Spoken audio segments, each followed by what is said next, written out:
Luto tayo ng ginisa half cook na ampalaya. Yan, kita nyo, may 3 piraso tayo dyang fresh na ampalaya at may tubig tayo dyan. Lagyan nating asin nasa bowl.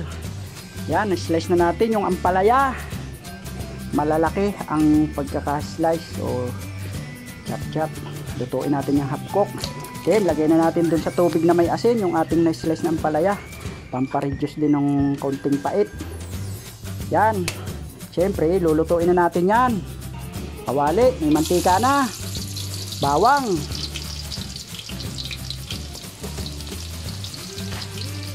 at lagay muna natin yung liempo o pork belly, ating pangsasahog o panglalahok.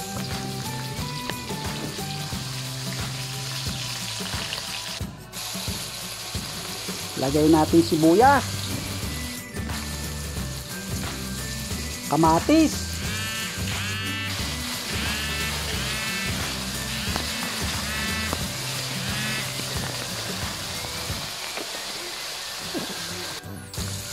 at lalagay na natin yung ampalaya. Nahugasan na natin yan.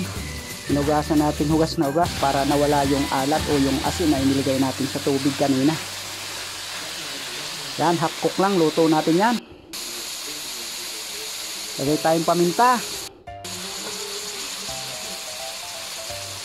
at 2 kutsarang oyster sauce.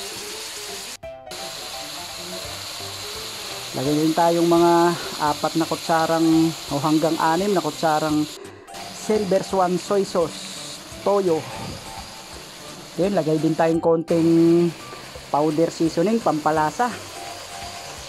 Ito na, paluto na yung ating ginisang half cook na ampalaya.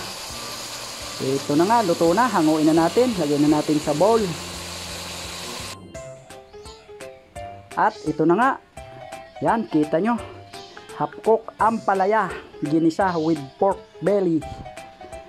Yan, bigay sa atin yan yung ampalaya. Napakadaming binigay sa atin ni paring Egay Biscotso. Sariling tanim niya, pagkakadaming tanim niya ni paring Egay Biscotso. Shout out sa iyo, pare. Salamat sa binigay mong ampalaya ng Tramo, San Pascual, Batangas.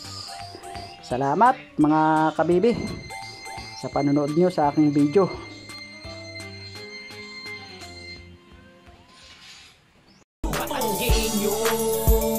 Kakaiba ang bawat luto, kakaiba ang papatikim, mapapakanin sa bawat tingin, gugutumin sa bawat video.